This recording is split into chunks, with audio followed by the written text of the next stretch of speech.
Implement ಮಾಡ್ಕೋತಾರೆ. ಜನಪ್ರತಿನಿಧಿಗಳಿಗಿಂತ ಒಬ್ಬ ಭಾರತೀಯ ನಾಗರಿಕನಾಗಿ ನಮ್ಮ ದೇಶದ ಆರ್ಥಿಕ ಸುರಕ್ಷತೆಗಾಗಿ ನಾವು ಅಷ್ಟಾದ್ರೂ ಮಾಡಬೇಕಲ್ಲ.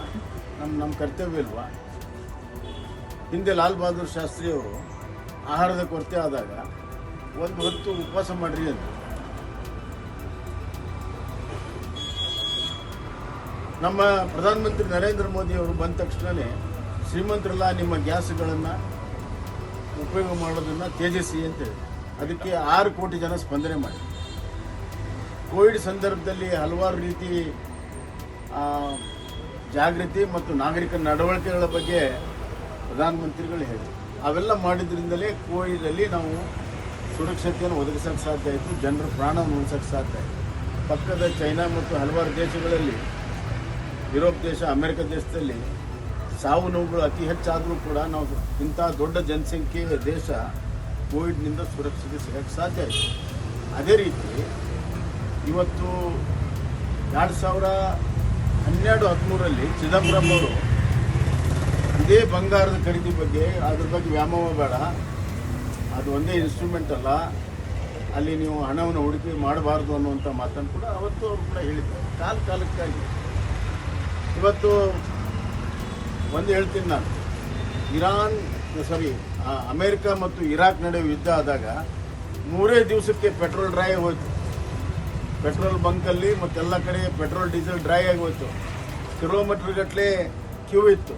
Scooter, motor cycle, car, truck 3 ದಿವಸಕ್ಕೆ ಕಾಂಗ್ರೆಸ್ ಆಡಳಿತದಲ್ಲಿ. ಈಗ ಯುದ್ಧ ನಡೆದು 2.5 ತಿಂಗಳಾದರೂ ಕೂಡ ಪೆಟ್ರೋಲ್ ಬೆಲೆನೂ ಹೆಚ್ಚಾಗಿಲ್ಲ, ಡೀಸೆಲ್ ಬೆಲೆನೂ ಹೆಚ್ಚಾಗಿಲ್ಲ, ಸಪ್ಲೈ ಕೂಡ ಇದೆ.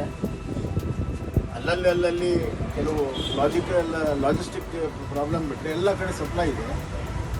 ಇಷ್ಟು ಎಫಿಷಿಯೆಂಟಾಗಿ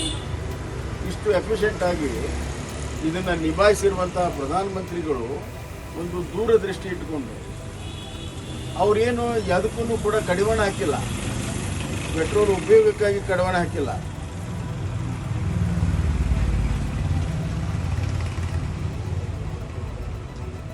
ಪೆಟ್ರೋಲು ಡೀಸೆಲ್ ಹಾಕಿ ರೇಷನಿಂಗ್ ಮಾಡಿಲ್ಲ, ಕಡಿವಾಣ ಹಾಕಿಲ್ಲ. ಗೊಬ್ಬರಕ್ಕೆ ರೇಷನಿಂಗ್ ಮಾಡಿಲ್ಲ, ಕಡಿವಾಣ ಹಾಕಿಲ್ಲ. ಬಂಗಾರ ತಗೊಳ್ಳಿದ್ರೆ ಯಾವುದು ನಿರ್ಬಂಧ ಹಾಕಿಲ್ಲ. ವಾಲಂಟಿಯರಾಗಿ ನೀವು ಇದನ್ನು ಮಾಡೋಕ್ಕೆ ಸಾಧ್ಯ. 1 ವರ್ಷ ಬಂಗಾರ ತಗೊಳ್ಳೋದು ಬಿಟ್ಟರೆ ಏನಾಗಲ್ಲ, ಮುಂದಿನ ವರ್ಷ ತೊಗೋಬೋದು. ನಾವು ವಿದೇಶ ಪ್ರವಾಸವನ್ನು ಮಾಡೋ ಬದಲು ಇಲ್ಲಿ ಮಾಡಬೇಕನ್ನುವಂಥದ್ದು ಇದೆ. ಕೆಲವು ಅನಿವಾರ್ಯ ಸಂದರ್ಭದಲ್ಲಿ ಅವ್ರು ಹೋಗೋಕ್ಕೆ ಬೇಡ ಅಂದಿಲ್ಲ. ಇದು ವಾಲಂಟಿಯರಾಗಿ ಮಾಡೋದಕ್ಕೆ ಒಬ್ಬ ನಾಯಕನಾಗಿ ಆ ನೈತಿಕತೆ ಇರೋದ್ರಿಂದ ಅವರು ಕರೆಯನ್ನು ಕೊಟ್ಟಿದ್ದಾರೆ.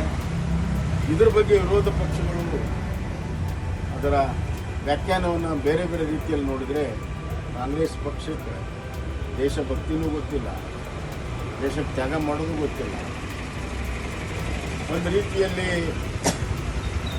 ನಮ್ಮ ಭಾರತ ದೇಶದ ಹಿತಾಸಕ್ತಿಗೆ ವಿರುದ್ಧವಾಗಿ ಅವರ ಹೇಳಿಕೆಗಳಿದ್ದಾರೆ.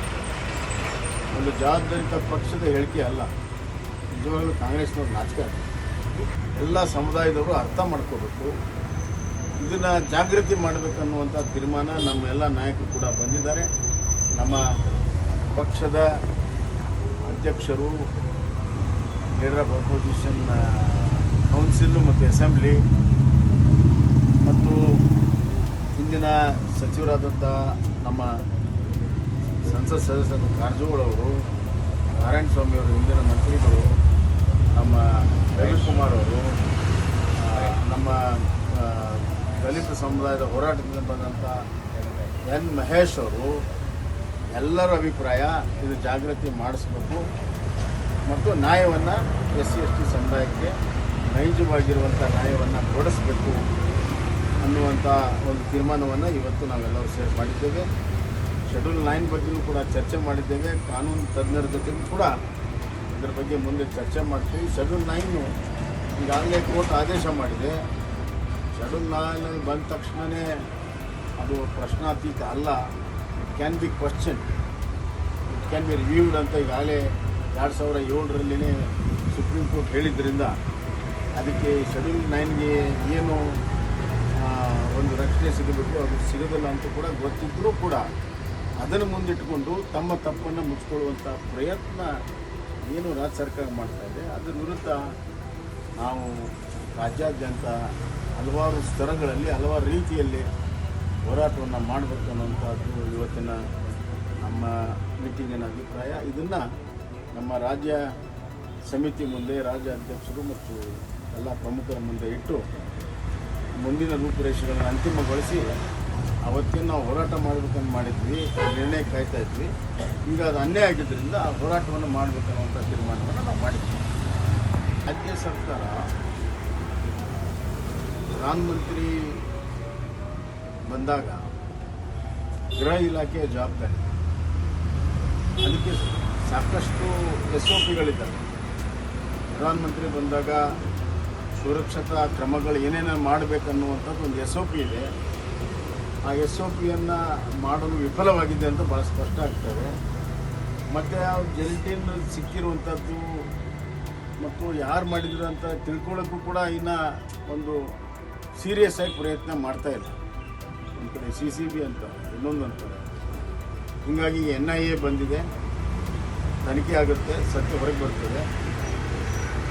ಸತ್ಯ ಹೊರಗೆ ಬಂದ ಮೇಲೆ ಯಾವುದಾದ್ರೂ ಲೋಪ ಆಗಿದ್ದರೆ ಸಂಬಂಧಪಟ್ಟಂಥ ಅಧಿಕಾರಿಗಳ ಸಮೇತವಾಗಿ ಅವ್ರ ಮೇಲೆ action. If you like this video ಬೇಗ ಲೈಕ್ ಮಾಡಿ, ಕಾಮೆಂಟ್ ಮಾಡಿ, ಶೇರ್ ಮಾಡಿ ಹಾಗೂ ಯೋಯೋ ಟಿವಿ ಕನ್ನಡವನ್ನು ಸಬ್ಸ್ಕ್ರೈಬ್ ಮಾಡಿ.